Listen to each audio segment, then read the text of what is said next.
শহরে zombie virus ছড়িয়ে পড়ায় পুরো শহরে লকডাউন ঘোষণা করা হয়, কিন্তু কোনোভাবেই জম্বিদের কন্ট্রোল করা যাচ্ছিল না। জম্বিগুলো এতটাই হিংস্র যে তারা দেয়াল বেয়ে মানুষের উপর আক্রমণ করে, এমনকি তারা বন্দুক দিয়ে গুলিও চালাতে পারে। কিছু মানুষ এই জম্বিদের থেকে বাঁচার জন্য মারাত্মক সার্ভাইভ করে টিকে আছে। শেষ পর্যন্ত কি আছে তাদের ভাগ্যে জানতে হলে দেখতে হবে পুরো ভিডিওটি। হ্যালো সবাইকে, আমি অমিত, আর আপনারা দেখছেন সিনেমেটিক জার্নি। আমাদের চ্যানেলটি নতুন, তাই যারা এখনও সাবস্ক্রাইব করেননি তারা দ্রুত সাবস্ক্রাইব করে দিন প্লিজ। আপনাদের সাপোর্ট পেলে আমরা আরও সামনে এগিয়ে যেতে উৎসাহ পাবো। আর কোনো কথা না বাড়িয়ে ভিডিওটি শুরু করছি ইন্ট্রোর পর।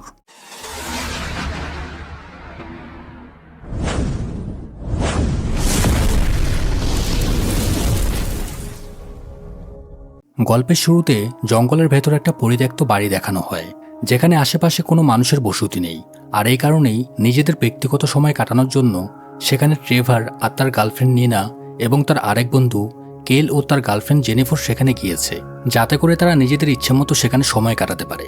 অন্যদিকে দেখানো হয় পুরো শহর 24 ঘন্টার জন্য লকডাউন করে দেওয়া হয়েছে, যার কারণ হচ্ছে ভয়ানক জম্বি ভাইরাস খুব দ্রুত চারদিকে ছড়িয়ে পড়তে শুরু করেছে। তাই পরিস্থিতি নিয়ন্ত্রণ করার লক্ষ্যে পুরো শহরটি লকডাউন করা হয়েছে।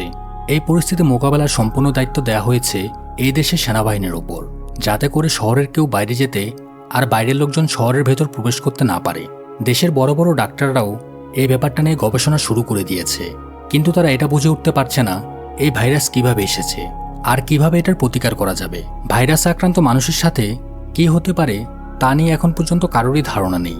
আর এই কারণে সবাই এই ব্যাপারটা নিয়ে বিরক্ত, কারণ তারা সবাই নিজেদের ব্যক্তিগত কাজে শহরের বাইরে অথবা ভেতরে প্রবেশ করতে পারছে না। অন্যদিকে তারা সে পরিত্যক্ত বাড়িতে ভালোই মজামাস্তি করছিল, কিন্তু হঠাৎ করেই কেলের শরীর খারাপ হতে শুরু করে, এমনকি তার নাক দিয়েও রক্ত পড়তে শুরু করে, যা দেখার পর সে নিজে বেশ ঘাবড়ে যায়। কারণ একটু আগেও সে পুরোপুরি ঠিক ছিল, আর আগে কখনোই তার সাথে এমন কিছুই হয়নি। সবাই যখন তাকে এই ব্যাপারটা নিয়ে জিজ্ঞাসা করে, সে সবাইকে জানায় এই ব্যাপারে তার কোনো ধারণা নেই, আর সে এমন কিছুই খায়নি যার কারণে তার সাথে এমনটা হতে পারে। কেলের এই অবস্থায় বাকিদের মন প্রচণ্ড খারাপ হয়ে যায়। পরবর্তীতে তারা সিদ্ধান্ত নেয় তারা বাসায় ফিরে যাবে, কিন্তু এতে কেলের গার্লফ্রেন্ড জেনিফারের মন প্রচণ্ড খারাপ হয়ে যায়, কারণ সে তার সাথে ভালো কিছু মুহূর্ত কাটানোর জন্য এখানে এসেছিল, আর যা কিনা তার বয়ফ্রেন্ড কেল একদমই নষ্ট করে দিয়েছে। আর সে ভেবেই নিয়েছে কেল বেশি মাত্রায় ড্রাগস নেওয়ার জন্য তার এই অবস্থা হয়েছে। তাই জেনিফার তাদের সবাইকে চলে যেতে বলে। সে সবাইকে জানায় সে হেঁটেই তার বাড়িতে চলে যাবে। সবাই তাকে গাড়িতে আসার অনুরোধ করলে সে তার রাগের কারণে সে তাদের কোনো কথাই শোনে না। তাই বাধ্য হয়ে জেনিফারকে রেখেই বাকি 3 জন গাড়ি নিয়ে চলে যায়। আর জেনিফার পায়ে হেঁটেই তার বাড়ির উদ্দেশ্যে চলতে শুরু করে। হেঁটে হেঁটে যাওয়ার সময় সে কিছু একটা অনুভব করতে পারে যে হয়তো কেউ তাকে ফলো করছে। নির্জন একটা জঙ্গল, যেখানে আশেপাশে মানুষের কোনো অস্তিত্ব নেই। আর এই অবস্থায় সে ভীষণ ভয় পেয়ে যায়। তাই সে দ্রুত এখান থেকে বের হওয়ার চেষ্টা করে, কিন্তু একটু সামনে যেতেই একটা ভয়ানক জম্বি তার উপর আক্রমণ করে। সে নিজেকে বাঁচানোর আপ্রাণ চেষ্টা করলেও কোনো লাভই হয় না, জম্বিটা তাকে মেরে ফেলে। আর এইভাবে জম্বি ভাইরাস চারদিকে ছড়িয়ে পড়তে শুরু করে। একজন সেনাবাহিনীর অফিসার রেডিওর অফিসে গিয়ে জিম নামে একজন রেডিওর আরজেকে এই খবরটা প্রচার করতে বলে যে সারা দেশে জম্বি ভাইরাস খুব দ্রুত ছড়িয়ে পড়ছে, তাই কেউ যেন ঘরের বাইরে না বের হয়। কিন্তু জিম এটা করতে অস্বীকৃতি জানায়। সে তার কাছে ভাইরাস সম্পর্কে জানতে চায় যে এটা আবার কেমন ভাইরাস আর এটা কতটাই বা বিপজ্জনক। সেনাবাহিনীর ওই অফিসার তাকে জানায় উপর থেকে তাকে নির্দেশ দেওয়া হয়েছে এই ভাইরাস সম্পর্কে এখনই যাতে লোকজন কিছু জানতে না পারে, আর এতে আরও খারাপ প্রভাব ফেলতে পারে। তাই সে তাকে এখনই বিস্তারিত কিছুই বলতে পারবে না। তারপর আমরা সারা নামে একটা মেয়েকে দেখতে পাই, যে কিনা সেনাবাহিনীর একজন সদস্য। আর সে জানতে পেরেছে যে তার মায়ের শরীর হঠাৎ করেই খারাপ হয়ে গিয়েছে। তাই সে তার সাথে করে ম্যাক্স নামে আরেকজন সেনা সদস্যকে নিয়ে তার বাড়ির উদ্দেশ্যে যাত্রা শুরু করে, যাতে করে সেখানে গিয়ে তার মাকে আর্মিদের হসপিটালে অ্যাডমিট করতে পারে। আর সারা হচ্ছে ট্রেভারের বোন, যে কিনা তার গার্লফ্রেন্ডকে নিয়ে জঙ্গলের সে পরিত্যক্ত বাড়িতে গিয়েছিল। বাসায় আসার পর সে দেখতে পায় তার ভাই তার গার্লফ্রেন্ডকে নিয়ে আপত্তিকর অবস্থায় রয়েছে। সে তখন অনেকটাই রেগে যায়, কারণ সারা দেশে বর্তমানে ভাইরাসের আতঙ্ক চলছে, যে ব্যাপারে তার কোনো চিন্তাই নেই। আর সবথেকে বড় কথা হলো তার মা অসুস্থ। সে তার মাকে হসপিটালে অ্যাডমিট না করে তার গার্লফ্রেন্ডকে নিয়ে এসব করতে ব্যস্ত। তার বোনের এসব কথা শুনে একসময় ট্রেভার রেগে যায়। সে তার বোনকে জানায় তার মা হঠাৎ করে অসুস্থ হয়ে গেছে, তাই বলে এই নয় যে তাকে হসপিটালে অ্যাডমিট করতে হবে, হয়তো তার সামান্য কোনো সমস্যা হয়েছে। আর সে জানায় আমি মাকে হসপিটালে যাওয়ার কথা বলেছিলাম, কিন্তু মা আমাকে মানা করেছে, তাই আমিও আর তাকে জোর করিনি। তারপর সে তার বোনের কাছে এই ভাইরাস সম্পর্কে জানতে চায়, কারণ সে এখন পর্যন্ত এটা সম্পর্কে কিছুই জানে না। ট্রেভার তখন তার বন্ধু কেলের ব্যাপারেও জানায়, যে কিনা তার মায়ের মতোই হঠাৎ করে অসুস্থ হয়ে গিয়েছিল আর তার নাক দিয়েও রক্ত বেরোচ্ছিল। আর এসব দেখার পর পরবর্তীতে সে তাকে বাসায় পৌঁছে দিয়েছে। একথা শোনার পর সারা অনেকটাই টেনশনে পড়ে যায়, কারণ হতে পারে সেও ভাইরাস ইনফেক্টেড হয়ে গিয়েছে। তাই ম্যাক্স এবং সারা দ্রুত গাড়ি নিয়ে কেলের বাড়ির দিকে রওনা হয়। তারা যখন তার বাড়িতে গিয়ে পৌঁছায়, সেখানে গিয়ে তারা সবকিছু ছড়ানো ছিটানো অবস্থায় দেখতে পায়। এমনকি চারপাশে রক্তের দাগ লেগেছিল। তারা বুঝতে পারে এখানে হয়তো খারাপ কিছু ঘটেছে। এখানে আসার পর তারা কেলকে কোথাও খুঁজে না পেলেও তার বাবা মায়ের লাশ খুঁজে পায়, যা কিনা খুবই বিভৎস অবস্থায় ছিল। তাদের শরীর এমনভাবে কামড়ে ছিঁড়ে ফেলা হয়েছে যে যা কোনো সাধারণ মানুষের পক্ষে সম্ভব না। তারা বুঝতে পারে না যে তাদের সাথে আসলে কি হয়েছিল। এসব দেখার পর তারা ভীষণ ঘাবড়ে যায়। তারা তখন দ্রুত গাড়িতে চলে আসে, আর তারা কোথাও কেলকে দেখতে পায়নি। এখানে আসার পর তারা যা দেখতে পেয়েছে সেই সব ব্যাপারে তাদের ক্যাপ্টেন রোডসকে তারা অবগত করে।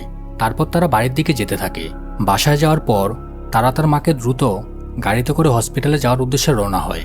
তার মায়ের শরীরও ধীরে ধীরে আরও খারাপ হতে শুরু করেছে, এমনকি তার নাক দিয়েও রক্ত বেরোচ্ছিল। হসপিটালে পৌঁছানোর পর তারা দেখতে পায় অসংখ্য মানুষ একই সিমটম নিয়ে হসপিটালে এসেছে। সব মানুষ হঠাৎ করে অসুস্থ হয়ে গেছে, এমনকি সবার নাক মুখ দিয়ে রক্ত পড়ছিল।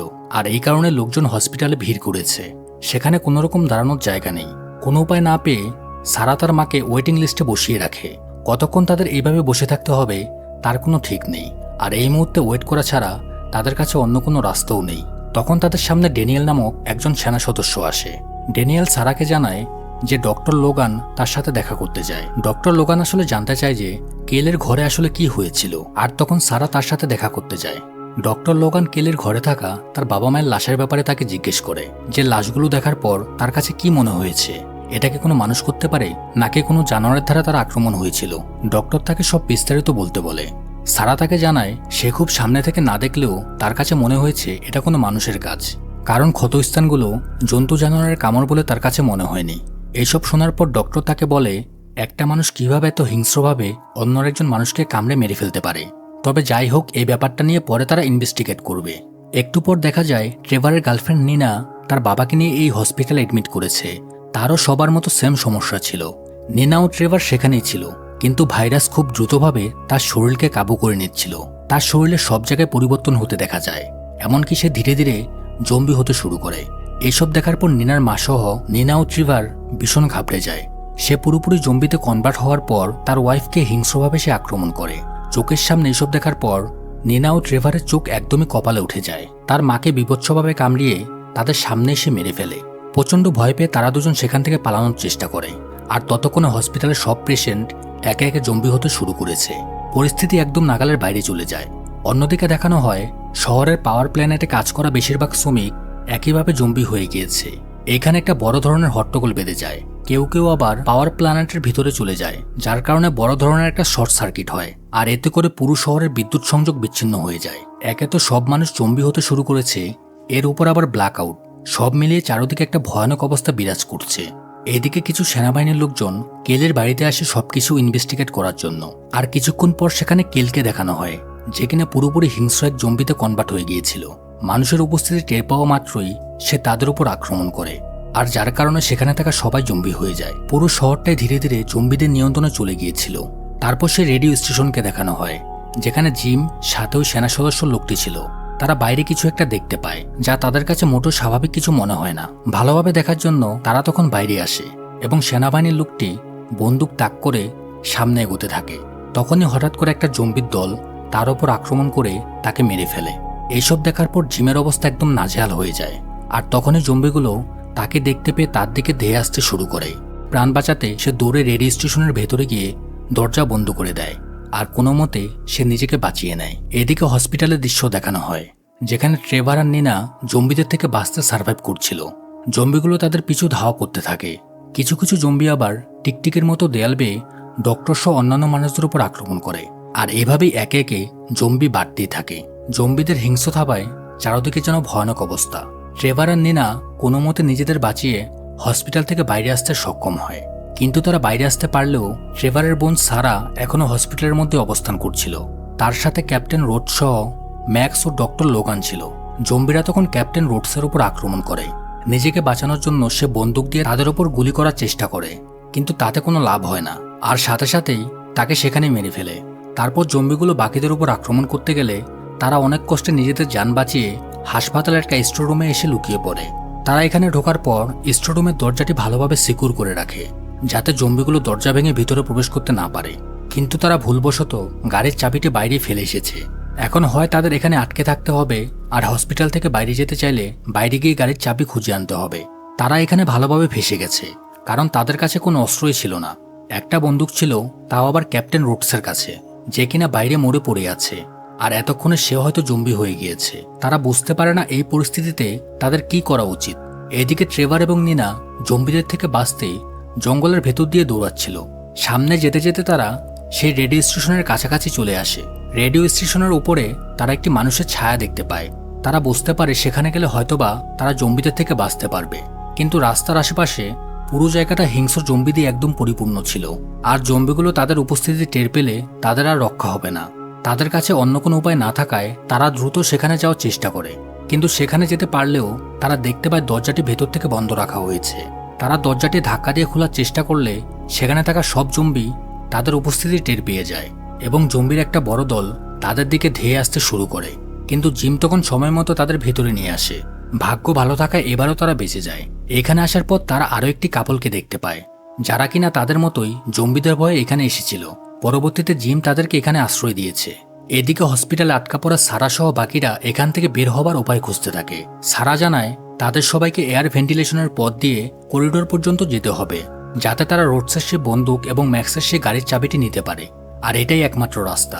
এতেই তারা হসপিটাল থেকে বের হয়ে যেতে পারবে, নয়তো এখানে তাদেরকে না খেয়ে মরতে হবে। বাইরে থেকে কেউ তাদের রেস্কিউ করতে এখানে আসবে না। জম্বিরা যে কোনো সময় দরজা ভেঙে এখানে চলে আসতে পারে, তাই ম্যাক্স ও সারা মিলে ভেন্টিলেশনের পথ দিয়ে একটু একটু করে সামনে যেতে থাকে। সামনে যাওয়ার পর তারা রোডসের সে লাশটি দেখতে পায়। তার পা দুটো জম্বিরা খেয়ে ফেলেছে। সারা এখানে নেমে আসে এবং সেই সাথে সাথে দরজাটি বন্ধ করে দেয়, যাতে জম্বিরা এখানে আসতে না পারে। এখানে আসার পর ড্যানিয়েলকে দেখানো হয়, যে কিনা এতক্ষণ এখানে লুকিয়েছিল। তাদের দেখতে পেয়ে সে বের হয়ে তাদের সামনে আসে। এখান থেকে তারা বন্দুক এবং গাড়ির চাবিটি নিয়ে পুনরায় ভেন্টিলেশনের পথ দিয়ে আবার যেতে শুরু করে। সবাই উপরে ওঠার পর সারা যখন উপরে উঠতে যাবে, তখন রোডস জম্বি হয়ে জেগে ওঠে, আর সে সাথে সাথে সারার পা ধরে ফেলে। সারা তখন তার পা ছাড়ানোর অনেক চেষ্টা করতে থাকে। সারা তখন উপরে ওঠার অনেক চেষ্টা করলেও জম্বি রোডস ভালোভাবেই তার পা ধরে নিয়েছিল। পরবর্তীতে সারার সাথে সাথে সে জম্বিটাও ভেন্টিলেশনের পথ দিয়ে উঠে আসে। সারা তখন কোনো মতে তাকে ছাড়িয়ে স্টোররুমে নেমে আসে। তারপর ম্যাক্স দ্রুত এয়ার ভেন্টিলেশন আটকাতে গেলে সে জম্বিটা ম্যাক্সের হাতে কামড় বসিয়ে দেয়। ম্যাক্স এয়ার ভেন্টিলেশনের রাস্তাটি বন্ধ করতে পারলেও এখন সেও ভাইরাস ইনফেক্টেড হয়ে যায়। সারা ভালোভাবে তার হাত ওয়াশ করে দেয়, কিন্তু ড্যানিয়েল ম্যাক্সকে গুলি করে মেরে ফেলতে চায়। তখন সারা গিয়ে তাকে থামায়, আর তাদেরকে বলে ম্যাক্স যদি কোনো মতো জম্বি হতে শুরু করে তখন সে নিজে তাকে মেরে ফেলবে, কিন্তু এর আগে কেউ ম্যাক্সের গায়ে হাত দিতে পারবে না। তার কথা শুনে সবাই শান্ত হয়। অন্যদিকে সে রেডিও স্টেশনকে দেখানো হয়, যেখানে জিম রেডিওতে অ্যানাউন্স করে যে তারা এখানে জম্বিদের কারণে ফেঁসে গেছে, আর কেউ যেন তাদের সাহায্য করে। তার সাথে ট্রেভারও অ্যানাউন্স করে যে এখানে তারা মোট 5 জন রয়েছে, কেউ যেন তাদের রেস্কিউ করে নেয়। তাদের এই অ্যানাউন্সমেন্ট ট্রেভারের মা শুনতে পায়। সে জম্বি হওয়ার পরও তার ছেলের গলা সে আন্দাজ করতে পারছিল। অন্যদিকে হসপিটালে থাকা সবাই এখান থেকে বের হওয়ার প্রস্তুতি নিচ্ছিল। এখন তারা বন্দুক এবং চাবি পেয়ে গেছে। সেখানে থাকা প্রয়োজনীয় জিনিসপত্র গুছিয়ে নিয়ে তারা জানালার কাঁচ ভেঙে একে একে সবাই নিচে নেমে আসে। নিচে নামার পর জম্বিরা তাদের শব্দ পেয়ে তাদের দিকে ধেয়ে আসতে শুরু করে। আশেপাশে সব জায়গায় জম্বিরা ঘোরাফেরা করছে। চারদিকে মানুষের কোনো অস্তিত্বই নেই। সামনে আসা জম্বিদের গুলি করার পর শব্দ পেয়ে সেখানে থাকা সব জম্বির দল তাদের দিকে ধেয়ে আসছে। প্রথমে তারা প্রতিহত না করতে পারলেও এখন তারা বুঝতে পেরেছে জম্বিদের মাথায় আঘাত করলেই তাদেরকে মেরে ফেলা সম্ভব। তাই তারা সবাই মিলে সামনে আসা জম্বিগুলোকে একে একে মারতে শুরু করে। এখানে তারা জম্বিদের বিরুদ্ধে লড়াই করছিল। আর অন্যদিকে ডক্টর লোগান, যার কাছে কিনা আগে থেকে তার গাড়ির চাবি ছিল, সে তখন তাড়াতাড়ি করে গাড়িতে উঠে এখান থেকে ভেগে যায়। তখন সবাই তার উপর রেগে গিয়ে গালিগালাজ করতে থাকে, কারণ এর আগে তাকে তার গাড়ির ব্যাপারে অনেকবার জিজ্ঞেস করলে সে সবাইকে জানিয়েছিল তার কাছে কোনো গাড়ি নেই। সে গাড়ির কথা বললে হয়তো রিস্ক নিয়ে আর সেখানে গিয়ে চাবি আনতে হতো না, আর বেচারা ম্যাক্সেরও কিছুই হতো না। তারা সবাই গাড়িতে উঠে জম্বিদের উপর দিয়ে গাড়ি চালিয়ে সামনে যেতে শুরু করে। জম্বিরাও তাদের গাড়ির পিছু ধাওয়া করতে থাকে। অন্যদিকে ম্যাক্সের শরীর ধীরে ধীরে খারাপ হতে শুরু করেছে। কিছু সময় পর হয়তো সেও জম্বিতে কনভার্ট হয়ে যাবে। সে ভীষণ ঘাবড়ে যায়, কিন্তু সারা এবং ড্যানিয়েল তাকে সাহস দেয় যে তার কিছুই হবে না। তাদের গাড়ির চারপাশে জম্বিরা আসতে শুরু করে, তাই গাড়ির স্পিড বাড়িয়ে দিয়ে তারা সামনে যেতে থাকে। অন্যদিকে সে রেডিও স্টেশনে ট্রেভার এবং নিনা ময়লার ঝুড়িতে একটা টিস্যু দেখতে পায়, যেটাতে কিনা রক্ত মাখানো ছিল। এটা দেখার পর তারা বুঝতে পারে এখানে থাকা বাকি 3 জনদের মধ্যে কোনো একজন ইনফেক্টেড। তারা তখন দ্রুত তাদেরকে গিয়ে জিজ্ঞেস করে সত্যিটা বলার জন্য, কিন্তু কেউ এটা স্বীকার করতে চায় না। নিনা তখন সবাইকে চাকু দেখিয়ে বলে সত্যিটা না বললে তাদের সবাইকে সে মেরে ফেলবে, কিন্তু তবুও কেউ কিছুই বলে না, কারণ সত্যিটা বললে তাকে তো মরতেই হবে। একটু পর জিমের শরীর আরো খারাপ হতে শুরু করে, আর এতে বোঝা যায় যে সেই হলো ইনফেক্টেড ব্যক্তি। কিছু সময় পর সে ধীরে ধীরে জম্বিতে রূপান্তরিত হতে থাকে, কিন্তু তাদের উপর আক্রমণ করার আগেই নিনা তার মাথায় চাকু ঢুকিয়ে তাকে মেরে ফেলে। অন্যদিকে সারা আর ড্যানিয়েল একটা বন্দুকের দোকানে গিয়ে বন্দুক সংগ্রহ করতে থাকে, যাতে করে তারা জম্বিদের প্রতিহত করতে পারে। এইদিকে দেখা যায় ম্যাক্সের শরীরও ধীরে ধীরে জম্বিতে বদলাতে শুরু করেছে। এখন তো তাকে মারতেই হবে, কিন্তু সারার মন এটা করতে সায় দেয় না। তাই সে ম্যাক্সকে না মেরে তাকে ভালোভাবে বেঁধে তাদের সাথে গাড়িতে করে নিয়ে নেয়। কিন্তু পুরোপুরি জম্বি হওয়ার পরও ম্যাক্স সারাকে ভালোভাবেই চিনতে পারে, এমনকি সে তাদের উপর আক্রমণ না করে চুপচাপ সেখানে বসে থাকে। গাড়ি নিয়ে যাওয়ার সময় রেডিওতে সারা ট্রেভারের আওয়াজ শুনতে পায়, যে কিনা রেডিওতে সাহায্য চাইছিল। সে ভেবেছিল তার ভাই হয়তোবা মারা গিয়েছে, কিন্তু ট্রেভার জীবিত থাকায় তারা তাকে সাহায্যের জন্য সেই রেডিও স্টেশনের দিকে যেতে থাকে। আর সেখানে থাকা ট্রেভার উপর থেকে নিচে তাকালে সে তার মাকে এদিকে আসতে দেখে। দূরত্ব বেশি হওয়ায় সে বুঝতে পারে না যে তার মা জম্বি হয়ে গিয়েছে। ট্রেভার ভাবতে থাকে যে তার মা বিপদে আছে, তাই তাকে সাহায্য করার জন্য সে বাইরে চলে আসে। কিন্তু তারা বাইরে আসার পর তার মা ভয়ঙ্করভাবে তাকে আক্রমণ করতে আসে। আর ভাগ্য ভালো থাকায় সারা সেখানে সময় মতো পৌঁছে গিয়ে গাড়ি দিয়ে তার মাকে মেরে দেয়। এইসব দেখে ট্রেভার ভীষণ ঘাবড়ে যায়। সারা তখন ট্রেভারকে বলে এটা তার মা ছিল না, এটা একটা জম্বি। আর যখন কিনা তার মা ইনফেক্টেড হয়ে গিয়েছিল তখনই তারা তাদের মাকে হারিয়েছে। আর এখন দ্রুত সবাইকে এখান থেকে যেতে হবে, নয়তো সবার একই অবস্থা হবে। রেডিও স্টেশনের ভেতরে থাকা সেই মহিলা নিনার উপর আক্রমণ করতে আসে, কারণ এতক্ষণে সেও জম্বি ভাইরাসে ইনফেক্টেড হয়ে গিয়েছিল। এখানে ট্রেভার গিয়ে নিনাকে বাঁচিয়ে নিয়ে আসে। তারপর তারা দ্রুত গাড়িতে উঠে আর্মি ক্যাম্পের দিকে যেতে থাকে। তারা মনে করে সেখানে গেলে তারা সবাই সুরক্ষিত থাকবে। রাস্তায় তখন শত শত জম্বি তাদের গাড়ির উপর অ্যাটাক করতে আসে। সারা তখন গাড়ির স্পিড বাড়িয়ে দিয়ে তাদের প্রতিহত করে সামনে এগিয়ে যায়। অবশেষে আর্মি ক্যাম্পে আসার পর তাদের ধারণা মিথ্যা প্রমাণিত হয়। এখানে থাকা সব আর্মি সদস্যরাই জম্বি ভাইরাস ইনফেক্টেড হয়ে গিয়েছিল। আর তাদের দেখা মাত্রই সেখানে থাকা সব জম্বিরা তাদের সামনে আসতে শুরু করে। আর এই জম্বিগুলো মারাত্মক হিংস্র ছিল। জম্বিগুলো তাদের দিকে বন্দুক দিয়ে গুলি করতে থাকে। এটা দেখার পর তারা খুব ভয় পেয়ে যায়। তারা খুব দ্রুত গাড়ি দিয়ে কোনো মতে সেখান থেকে বের হয়ে আসে। এখন তাদের মাথায় আসছে না কোন জায়গায় গেলে তারা সুরক্ষিত থাকবে। ট্রেভার তখন জানায় এখান থেকে খুব কাছাকাছি জঙ্গলের ভেতরে একটা পরিত্যক্ত ভবন আছে। তারা সবাই আজকে রাতটা সেখানে থেকে কাল সকালে নিরাপদ কোনো জায়গার খোঁজ করবে, কারণ রাতের বেলা যে কোনো জায়গা থেকে জম্বিরা তাদের উপর অ্যাটাক করতে পারে। এই আইডিয়াটা সবার পছন্দ হয়, তাই তারা গাড়ি নিয়ে সে পরিত্যক্ত ভবনের দিকে যেতে থাকে। কাছাকাছি আসার পর কেলের জম্বি দূর থেকে গাড়ির সামনের কাঁচ ভেঙে তাদের উপর আক্রমণ করে। তারা সবাই গাড়ি থেকে নেমে গিয়ে গুলি করে তাকে মেরে ফেলে। ম্যাক্স এখনো তাদের সাথেই আছে, তারা তাকে ভালোভাবে বেঁধে রেখেছিল। তারপর তারা সে পরিত্যক্ত ভবনের দিকে পুনরায় যেতে থাকে। এইখানে ঢোকার পর তারা যেন নিজেদের বিপদ নিজেরাই ডেকে নিয়েছিল। সেখানে আগে থেকে শত শত জম্বিরা উপস্থিত ছিল, যারা কিনা শব্দ পাওয়া মাত্রই তাদের উপর আক্রমণ করে। তাদের পক্ষে এত জম্বির বিরুদ্ধে মোকাবেলা করা সম্ভব না, তাই তারা এখান থেকে ভবনের অন্য পাশে চলে আসে। সেখানে আসার পর তারা একটু অবাক হয়। পুরো শহর ব্ল্যাকআউট থাকা সত্ত্বেও এখানে সব লাইট সচল ছিল। তারা বুঝতে পারে এটা একটা গোপন অফিস, যেখানে এখনো কাজ চলছিল। কিন্তু তাদের আসার শব্দ পেয়ে তারা লুকিয়ে পড়েছে। একটু খোঁজাখুঁজির পর সেখানে তারা ডক্টর লোগানকে দেখতে পায়, যে কিনা সেখান থেকে গাড়ি নিয়ে পালিয়ে এখানে চলে এসেছে। ডক্টর লোগান এখানে এসে ওয়াইল্ড ফায়ার নামে একটা প্রজেক্টের কাগজপত্র নষ্ট করার চেষ্টা করছিল। তারা তার কাছে এই প্রজেক্টের ব্যাপারে সত্যি কথা জানতে চায়। সবাই বুঝতে পেরেছিল ডক্টর লোগান এই প্রজেক্টের কোনো একটা পদে আছে, আর এই কারণেই সে এখানে এসে সবকিছু নষ্ট করার চেষ্টা করছিল। তারা তাকে বলে যদি এখন সব সত্যি কথা সে না বলে তাহলে এখনই তাকে গুলি করে মেরে ফেলা হবে। আর এতে লোগান ভীষণ ভয় পেয়ে যায়। সে তাদের আসল সত্যিটা বলা শুরু করে। লোগান তাদেরকে জানায় সে সহ তাদের টিমের ডাক্তাররা মিলে একটি ভাইরাসের উপর রিসার্চ করছিল, যেটা কিনা তাদের শত্রুপক্ষের উপর প্রয়োগ করলে 5 থেকে 7 ঘন্টা পর্যন্ত তারা একদম শান্ত আর স্বাভাবিক হয়ে যাবে। আর এর ফলে কোনো যুদ্ধ ছাড়াই তারা প্রতিপক্ষকে খুব সহজে ঘায়েল করতে পারবে। তারা এটাই মনে করেছিল, কিন্তু ভাইরাস তৈরি করার পর সেটা ঠিকঠাকভাবে কাজ করলেও 5 থেকে 7 ঘন্টার পর মানুষ পুনরায় সুস্থ হওয়ার পরিবর্তে জম্বি হতে শুরু করছিল। এই ভাইরাস দ্বারা সর্বপ্রথম তাদের টিমের ডক্টরাই প্রথম আক্রান্ত হয়েছিল। সবাই নিজেদের জীবন বাঁচাতে এদিক ওদিক ছোটাছুটি করতে থাকে, আর একটু একটু করে পুরো শহরে এই ভাইরাস কবজা করতে শুরু করে। ড্যানিয়েল তখন তাকে প্রশ্ন করে সবাই জম্বি হয়ে গেলেও সে কিভাবে স্বাভাবিক আছে, তারও তো এতক্ষণে জম্বি হওয়ার কথা ছিল। ডক্টর লোগান তাকে জানায় এটা মানুষের ইউম্যান সিস্টেমের উপর ডিপেন্ড করে। যার ইমিউন সিস্টেম ভালো তারাই ভাইরাস থেকে বেঁচে গিয়েছিল। কিন্তু কোনো জম্বি যদি কামড় বসিয়ে দেয় তবে ইমিউন সিস্টেম যত ভালোই হোক না কেন সে জম্বিতে রূপান্তরিত হবেই।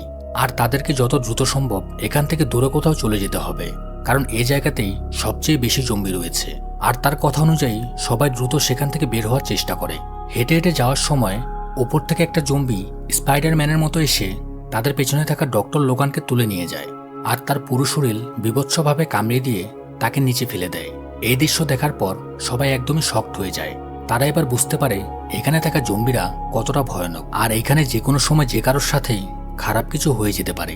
আর এখান থেকে বের হওয়ার রাস্তা একমাত্র ডক্টর লোগানই জানত। তাই রাস্তা খোঁজার জন্য তারা দুই গ্রুপে ভাগ হয়ে যায়। সারা আর ড্যানিয়েল মিলে যে রাস্তা ধরে সামনে যাচ্ছিল সেখানে জম্বির একটা বড় দল তাদের উপর অ্যাটাক করে। তারা তাদেরকে এমনভাবে ঘিরে ফেলে যে তাদের কাছে অন্য আর কোনো রাস্তা ছিল না। তাই ড্যানিয়েল নিজেকে স্যাক্রিফাইস করে দেয় এবং সারাকে এখান থেকে চলে যেতে বলে। সারা তখন এখান থেকে যেতে না চাইলেও তার কাছে বিকল্প আর কোনো রাস্তা ছিল না। আর এই জম্বিগুলো এবার তার দিকে আসতে থাকে। জম্বিগুলো তাকে প্রায় কামড় দিয়ে ফেলেছিল, কিন্তু সময় মতো সেখানে ট্রেভার এসে তাকে বাঁচিয়ে নেয়। তারপর তারা একটি রুমে অনেকগুলো সিলিন্ডার দেখতে পায়। তারপর সবাই মিলে একটা প্ল্যান বানায় যে তারা এখানে সব জম্বিদের কোনোভাবে এখানে নিয়ে আসবে। তারপর সিলিন্ডারে আগুন জ্বালিয়ে ব্লাস্ট করে দিয়ে এখানে সব জম্বিদের তারা মেরে ফেলবে। তাহলে খুব সহজেই তারা এখান থেকে বের হয়ে যেতে পারবে। সবকিছু ভালোভাবে প্রস্তুত করার পর সারা নিজেই জম্বিদের আকর্ষণ করতে চলে যায় যাতে সব জম্বিরা তার পিছু পিছু এখানে চলে আসে। সে তখন ট্রেভার আর নিনাকে রেডি থাকতে বলে, কারণ সুযোগটা সময় মতো কাজে লাগাতে না পারলে তাদের সবাইকে এখানে মরতে হবে। সারা সামনে এগিয়ে গেলে ডক্টর লোগান জম্বি হয়ে তার পা ধরে ফেলে, আর সেখানের আশেপাশে অনেক জম্বি সেখানে জড়ো হতে শুরু করে। জম্বিরা তখন সারাকে কামড়ানোর চেষ্টা করতে থাকে। আর তখন ম্যাক্সকে দেখানো হয় যে কিনা জম্বি হওয়া সত্ত্বেও সে সারাকে বাঁচাতে এখানে চলে আসে। সে সারাকে ভালোবাসত, তাই জম্বি হওয়ার পরেও সে তাকে বাঁচাতে আসে। আর তখন অন্যান্য জম্বিরা ম্যাক্সের ওপর হামলা করে। সেখানে থাকা অন্যান্য জম্বিরা তাকে এমনভাবে ঘিরে ধরে যে তার মাথা থেকে শরীর একদম আলাদা করে ফেলে। আর তখন সারাও এখান থেকে পালানোর সুযোগ পেয়ে যায়। আর তাদের প্ল্যান অনুযায়ী সেখানে থাকা সকল জম্বিরা সারার পিছু করতে করতে সে সিলিন্ডার রুমের দিকে যেতে থাকে। আর সময় মতো তখন ট্রেভার আর নিনা মিলে সেখানে আগুন জ্বালিয়ে বড় ধরনের একটা ব্লাস্ট করে, যা ছিল তাদের চিন্তারও বাইরে। আগুন এতটাই ভয়াবহ ছিল যে ভবনের সব গলিতে আগুন ছড়িয়ে পড়ে, আর সেখানে থাকা সব জম্বিরাও মারা যায়। তারাও তখন একটু নিশ্চিন্ত ফিল করে। তারপর তারা বাইরে আসে আর সিদ্ধান্ত নেওয়া হয় যে তারা অন্য কোনো শহরে চলে যাবে। গাড়ি নিয়ে যাওয়ার সময় রেডিওতে অ্যানাউন্স করা হয় যে সেনাবাহিনী জম্বিদের নিয়ন্ত্রণ করে ফেলেছে, আর এখন চিন্তার কোনো কারণ নেই। কিছুদিনের মধ্যেই সবকিছু আবার স্বাভাবিক হয়ে যাবে। তারা গাড়ি নিয়ে যেতে থাকে, কিন্তু হঠাৎ করে একটা ভয়ানক জম্বি এই সিনেমার ক্যামেরাম্যানের উপর অ্যাটাক করে এবং তাকে মেরে ফেলে। আর এটাই হয়তো প্রথম কোনো জম্বি সিনেমা যেখানে বেচারা ক্যামেরাম্যানকে জম্বি কামড়ে দিয়েছিল। তবে যাই হোক, সবার বিনোদনের জন্যই এই সিনটি দেওয়া হয়েছে। আর এই দৃশ্যটির পর সিনেমাটি এখানেই শেষ হয়।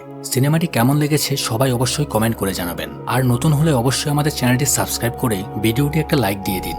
আপনাদের সকলের ভালোবাসার জন্যই আমরা এত দূর আসতে উৎসাহ পেয়েছি। আশা করি আরও দূরে এগিয়ে যেতে সবসময় আপনাদের পাশে পাবো। সবাইকে অনেক ধন্যবাদ। দেখা হচ্ছে পরের ভিডিওতে।